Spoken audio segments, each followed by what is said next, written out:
Quero estar cumprimentando, né, a todos os amigos, irmãos, com a paz do Senhor. Estamos aqui no nosso canal do YouTube, no nosso resumo Escola Bíblica, nossa segunda lição do terceiro trimestre de 2018, a beleza e a glória do culto levítico. Quero convidar você que ainda não se inscreveu no nosso canal a se inscrever. Digite lá, paulo.delanhese. Ajude-nos a divulgar a palavra do Senhor. Ajude-nos a levar uma mensagem de esperança a este mundo. Compartilhe os nossos vídeos, curta, com seus amigos no Facebook, no WhatsApp, no Twitter, no Instagram, pois temos aqui mais de 200 vídeos na área familiar, na área apologética, louvores, historinha para crianças e também toda semana o nosso resumo, aula da escola bíblica como esse. Então, nos ajude compartilhando, curtindo e se inscrevendo. Vamos à matéria de hoje. Gênesis 4:4, alguns versículos de parâmetro para a aula, diz que Abel inicia o culto divino. Ainda Gênesis 12:1-3, Abraão é chamado a cultuar. Êxodo 4:31, a fé conduz ao culto. Êxodo 12:27, a explicação do culto. E Êxodo 10:9, a reivindicação do culto. Romanos 12:1-3, um culto perfeito. E o nosso texto áureo vai nos dar uma base maior dentro do livro de Levítico mesmo, capítulo 9, versículo 23.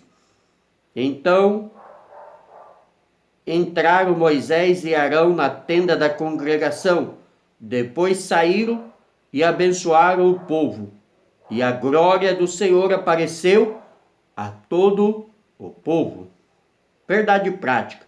O verdadeiro culto divino não se impõe pelo ritualismo, nem por sua pompa, mas pelo quebrantamento de coração e pela integridade de espírito.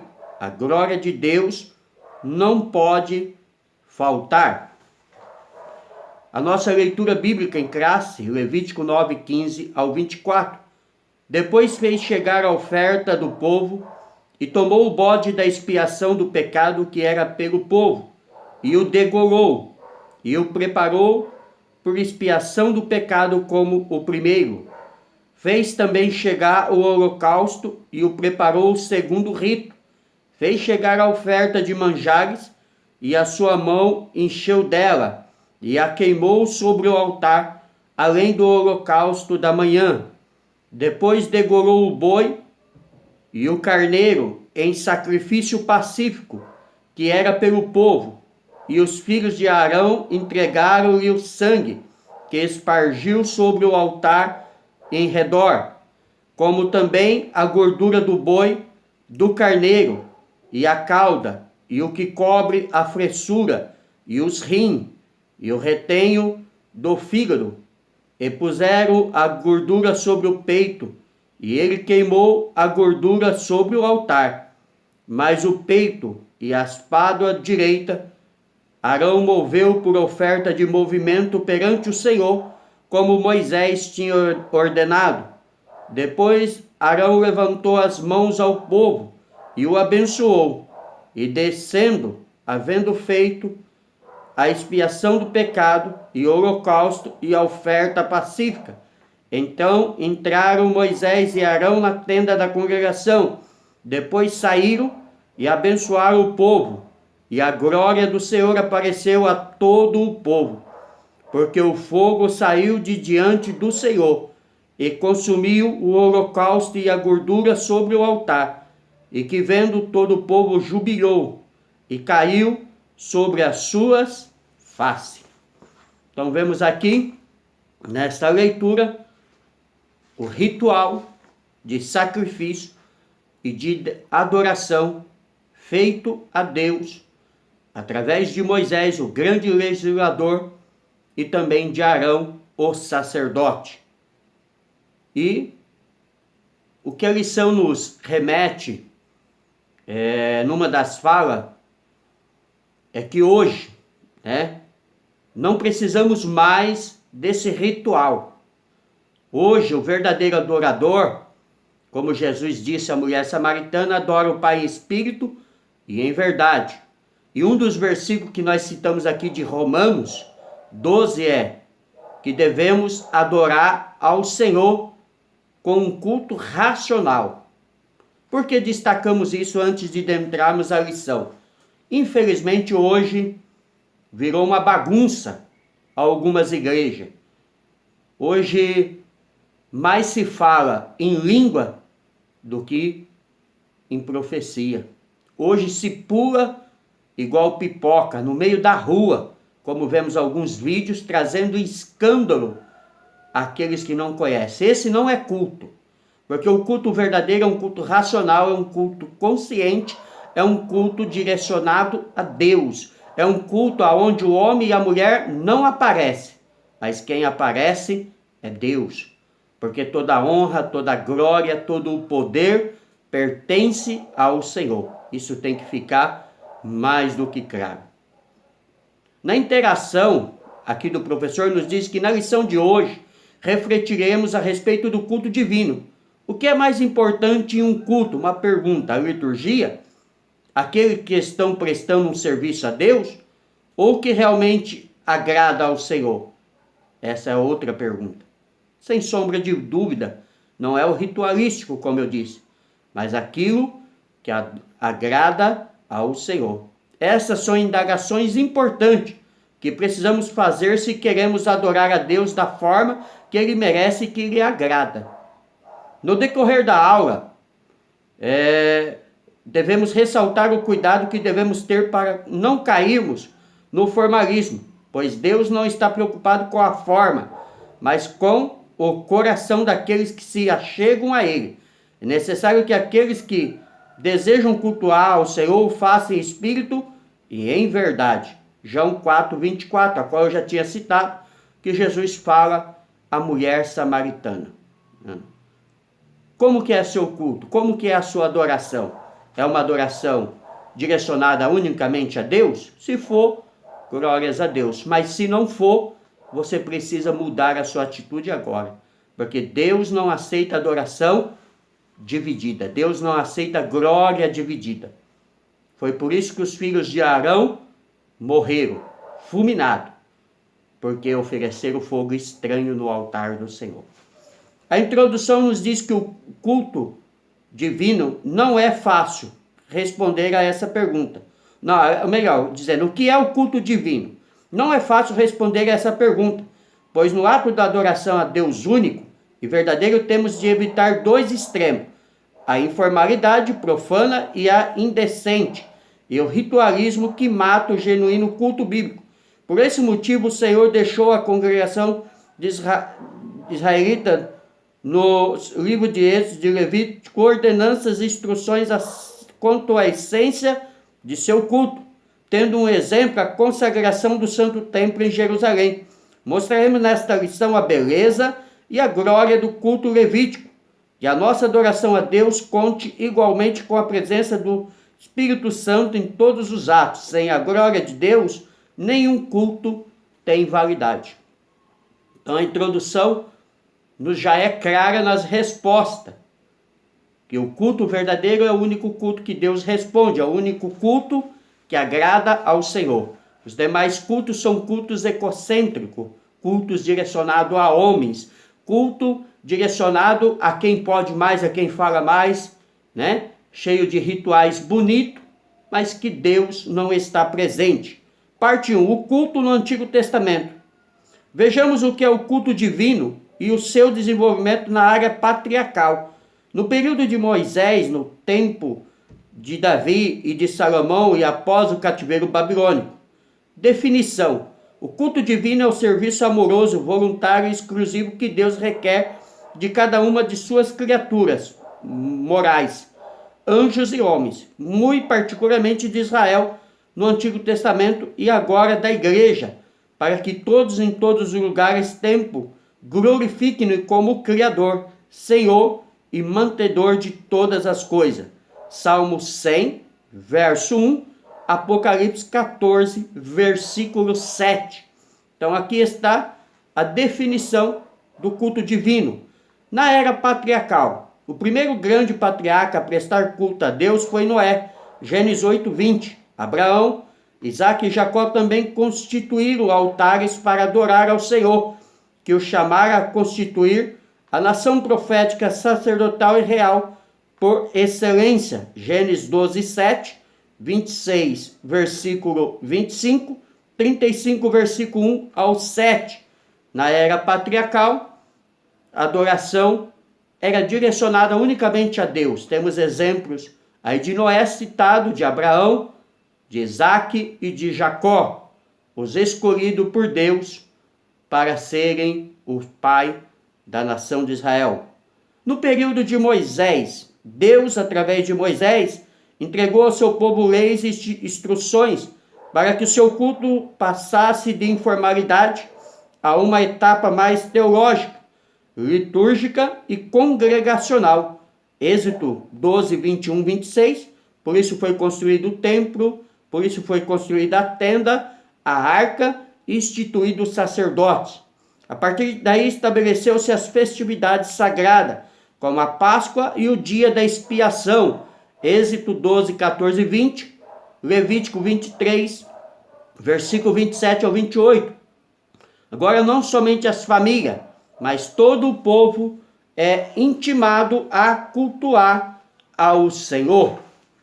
No tempo de Davi e Salomão, até a ascensão de Davi como rei de Israel, a música não era utilizada no culto divino.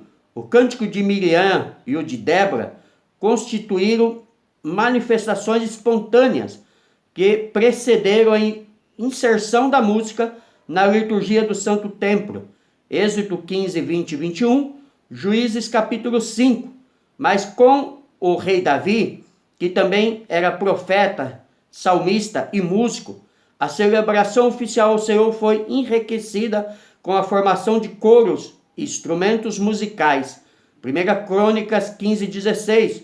Buscando sempre a excelência do culto divino, o rei Davi inventou e fabricou diversos instrumentos musicais. 1 Crônica 23, 5, 2 Crônica 7, 16. Então, no tempo de Davi e Salomão, o cântico de adoração ao Senhor passa a ser oficial. Davi foi o criador, como diz os versículos aqui, de inúmeros instrumentos musicais. E o Salmo diz: louvai ao Senhor com todos os instrumentos, com vozes, cântico, com tamborins e dança. Essa foi o que se diz sobre a adoração ao Senhor com devoção. Após o cativeiro babilônico, em 586 a.C., os judeus foram levados em cativeiro à Babilônia, onde permaneceram 70 anos. Juízes 25, 11 e 12. Nesse período, pelo que inferimos, do Salmo 137, a adoração divina foi praticamente esquecida, mas com o retorno a Jerusalém, os repartidos, incentivados por Esdras e Neemias, revivaram o culto levítico. Neemias 12, 22, versículo 30. Então Israel volta agora a adorar o Senhor novamente. No subsídio teológico, diz que culto, definição etimológica e antropológica. A palavra culto é originária do vocábulo latino, culto, e significa adoração ou homenagem que se presta ao Supremo Ser. No grego temos duas palavras para culto: latreia, significando adoração, e proskunion, reverenciar, prestar obediência e render homenagem. Então aqui está o significado da palavra culto, para você que não sabia o que é um culto evangélico. Definição teológica: o culto é o momento da adoração que tributamos a Deus.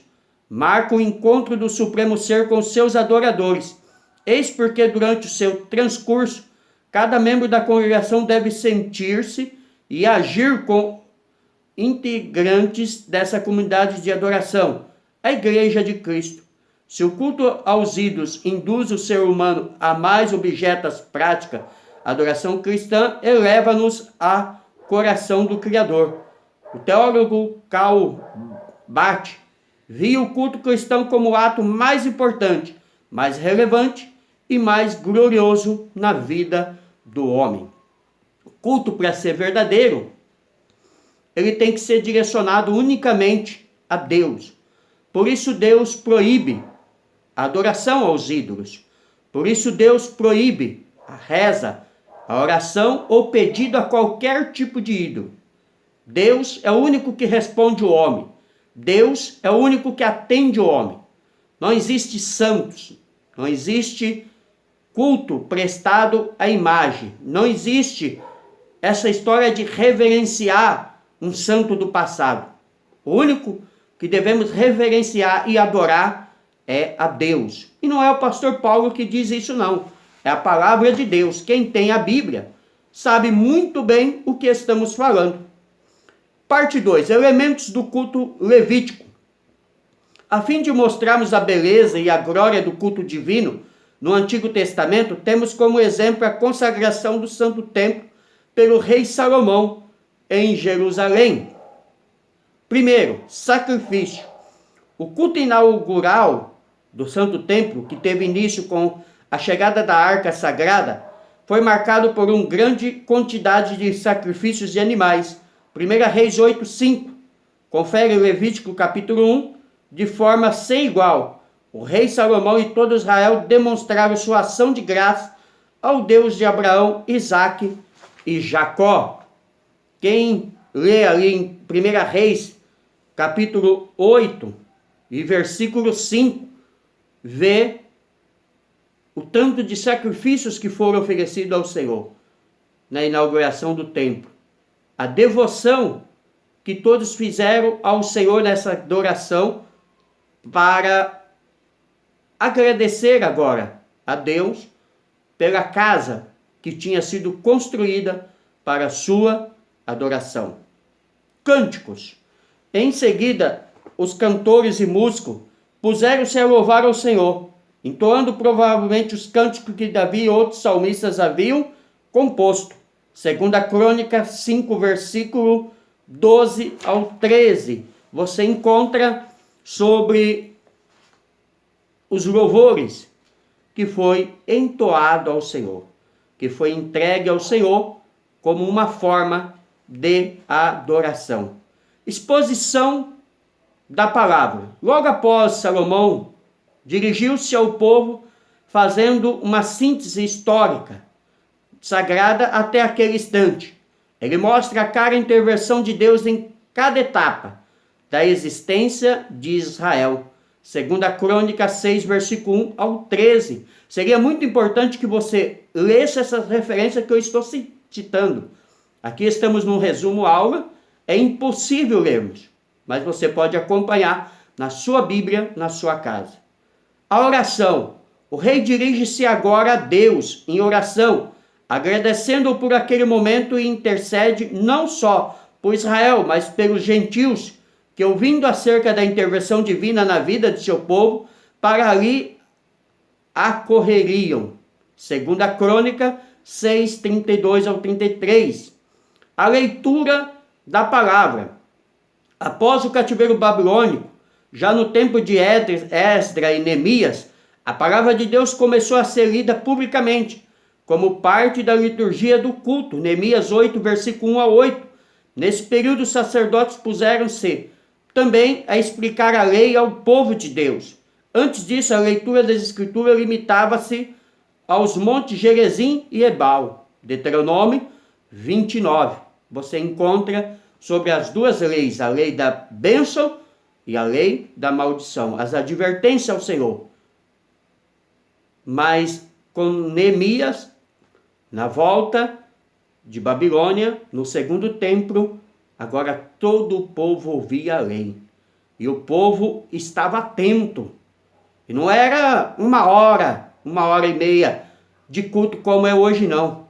O povo ficava desde manhã em pé e não saía de perto. Tal era a reverência para ouvirem a lei do Senhor, para ouvirem o que o Senhor queria falar. Nós temos que aprender muito como cultuar ao Senhor, como reverenciar ao Senhor.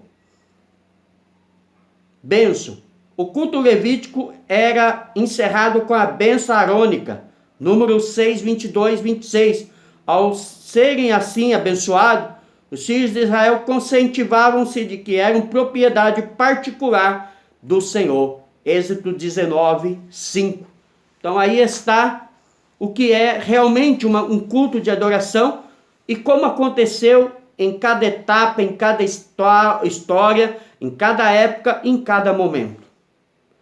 O subsídio bíblico teológico traz-nos mais algumas referências sobre o que estamos falando. Capítulo 9 de Levítico é um referencial da adoração no Antigo Testamento. Registra os primeiros sacrifícios públicos de Israel sobre o regime do sacerdócio levítico. No capítulo 8, os sacrifícios foram oferecidos na ordenança de Arão e seus filhos, mas o povo ficou só observando, não participou. Agora, os sacerdotes começam, de fato, o ministério da mediação. Este era dia importante para Israel. O Senhor aparecia para coroar a ocasião. Para preparar o aparecimento de Deus, Arão ofereceu por si e seus filhos uma expiação de pecado em holocausto. Levítico 7:8. A oferta pelo pecado de Arão era um bezerro e seu holocausto um carneiro. Esta é a única ocasião na qual a legislação sacrificial exigia um bezerro. Comenta a respeito do bezerro. Esse animal foi escolhido como oferta pelo pecado, que anunciar ao sacerdote Arão que o santo bendito seja ele, lhe concedeu expiação por meio deste bezerro, por causa do incidente do bezerro de ouro anteriormente feito pelo próprio Arão. Então, havia um momento ali que Arão e a congregação de Israel havia se desviado e feito um ídolo e adorado esse ídolo, como muitos faz hoje. Então Deus agora introduz o bezerro nesse sacrifício para lembrá-los. A conclusão adequada para esse culto é a presença do Deus vivo, manifesto em sua glória ao povo. A palavra glória é o termo particularmente bíblico. A ideia do radical hebraico, kabed, é ser pesado, ter peso pesado. A forma substantiva é empregada no mundo antigo para aludir à aparência do esplendor que acompanha um grande personagem. Brogiston explica que na Bíblia, glória se refere àquilo que os homens podem perceber originalmente, pela visão da presença de Deus na terra. Note o uso do termo em Ezequiel 1. A palavra fala das seguintes experiências em tempos e situações diversas. Israel no Sinai, Salomão e o povo quando a Shekinah encheu a casa de Deus, Isaías no templo, os pastores nos arredores de Belém e os discípulos no monte da transfiguração. Então temos aqui alguns dos momentos que a glória de Deus encheu a casa ou encheu pessoas. Que a glória de Deus se manifestou, mostrando a presença do Senhor. Parte 3. Finalidades do culto levítico. O culto levítico, no Antigo Testamento, tinha 4 finalidades básicas: adorar a Deus, reafirmar as alianças divinas, professar o credo mosaico e aguardar o Messias. Era uma celebração teológica e messiânica. Ou seja, o culto, ele agradava a Deus, ele mostrava as leis ao povo, mas fazia referência ao Messias, aquele que redimiria Israel, aquele a qual nós adoramos unicamente hoje. Adorar ao único e verdadeiro Deus, parte 1. Ao reunir-se para adorar a Deus, a comunidade de Israel demonstrava 2 coisas: a aceitação do único e verdadeiro Deus e a rejeição dos deuses pagãos, Levítico 19, 4, Salmo 86, verso 10, Salmo 97, verso 9. Enfim, o culto afastava o israelita da idolatria e aprofundava sua comunhão com o Senhor. Salmo 96, verso 5. Este era o teor dos cânticos congregacionais do Santo Templo. Então, quando falamos sobre imagens de escultura, alguns até torcem o nariz. Mas não sou eu, o pastor Paulo, que estou os criticando. Foi Deus que proibiu. Não existe Santo Maria, José, Pedro, João. Não existe. A nossa adoração tem que ser unicamente a Deus. Deus exigia particularidade. Deus chamou o povo e proibiu a adoração às imagens. E quem fazia era punido com a morte. Deus não aceita que a sua glória seja dividida. Não podemos dar a nossa adoração a ídolos de pau, pedra, gesso, ouro. A nossa adoração é exclusiva a Deus. E o versículo do capítulo 4 da Samaritana diz que os verdadeiros adoradores adoram o Pai em espírito e em verdade. Nós não precisamos de uma imagem para falar. Nós não precisamos dobrar o nosso joelho diante de uma imagem. Nós dobramos o joelho unicamente a Deus e nos dirigimos unicamente a Deus, Pai, Filho e Espírito Santo, sem intercessão alguma. Porque esse é o único culto que agrada a Deus. Culto das imagens, culto de adoração aos ídolos é pecado e é condenado pela Bíblia. Reafirmar as alianças antigas.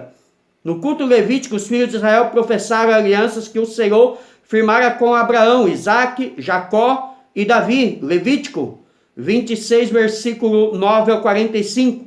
Já em seus cantos reafirmavam a fé na presença de Deus em sua vida familiar e comunal. Salmo 46, verso 9, como mostra o Salmo 105. Então, reafirma-se as alianças feitas com o seu povo e Deus. Professar o credo divino. Em seus cultos israelitas guiados pelo ministério levítico, professavam o seu credo. Ouve Israel, o Senhor, o nosso Deus e único Senhor. Deuteronômio 6:4. Nessa sentença resume-se toda a teologia do Antigo Testamento, que a Igreja de Cristo recite a doutrina divina. Ouve Israel, é o Senhor, o único Deus. Então não tem Maria, Pedro, Paulo, João. Não tem outro Deus. Não tem referência, adoração a nenhuma imagem. Só a Deus devemos adorar. Pai, Filho e Espírito Santo. Aguardar o Messias. No livro do Salmo há uma elevada cristologia que descreve a paixão, a morte, a ressurreição e a glorificação do Senhor Jesus Cristo como Rei dos Reis. Salmo 22, 1 ao 19, Salmo 16, 10, Salmo 110, verso 1 ao 4, Salmo 2, verso 1 ao 8. Um israelita crente e predisposto a servir a Deus jamais seria surpreendido com a chegada do Messias, pois o culto levítico era essencial e tipologicamente cristológico. Lucas, capítulo 2, versículo 25 ao 35. Então, os Salmos faz referência ao Messias. Os Salmos mostra que Cristo é aquele a qual recebe a nossa adoração hoje. Cristo é o sacrifício maior oferecido por Deus na cruz do Calvário para morrer em nosso lugar. Cristo estava predisposto desde a fundação do mundo, o Cordeiro de Deus. Ninguém tirou a vida de Jesus, ninguém matou Jesus. Embora Pilatos e os judeus da época pensavam que sim. Não, ele mesmo disse, se eu quiser, eu rogo ao Pai e legião de anjos vem e me solta. Eu dou a minha vida livre e espontânea vontade para os salvar. Subsídio bíblico teológico traz-nos mais algumas referências. Há muito tempo que os estudiosos se empenham em achar a ideia controladora por trás do sacrifício religioso. Alguns sugerem que seja comunhão, ato simbolizado pela refeição comum. Outros enfatizam a propiciação, a substituição ou a gratidão festiva.